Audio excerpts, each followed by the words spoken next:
Despite perhaps being best known for his media ownership and dominance, particularly in Western Australia, it's the construction and mining game that's really the money winner for Kerry Stokes. Before launching his old-school cash takeover offer to shareholders, Seven Group already owned almost a quarter of Boral. But Kerry Stokes wanted more of the building materials company that was on its knees after an ill-fated foray into the United States.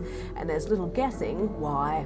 Programs like, the Home Builder program are absolutely accelerating the demand for things like Boral products, particularly cement sheeting, etc. Around Australia's suburbs and cities, there's a common theme. They're full of work sites. Construction data, the rising cost of materials and labour shortages all point to the rapid uptake in home and commercial building and renovations. And Boral is a key player in that market.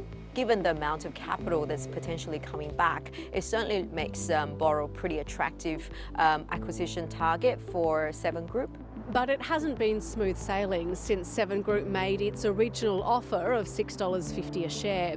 The Boral board has urged its shareholders to reject the offer, claiming it undervalues the company, while at the same time securing a deal to sell off its North American building products assets for $3 billion, boosting its bottom line.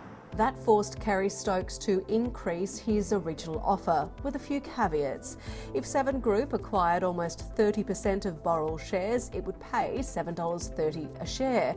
It reached that target and the next one, which was nearly 35% ownership. So Seven Group will now pay $7.40 a share. Now the maximum price has been reached, it's likely more shareholders will accept the offer. They've got about another week to do so. Market watchers don't expect Seven Group just wants part ownership. You don't put that kind of investment into a company if you don't want to have the full holdings. We do believe Boral will become will be 100% owned by Seven Group at some point in the future. Even if it takes time. If we look at the history of Seven Group, them making acquisitions, they certainly have been very patient buyers of many assets.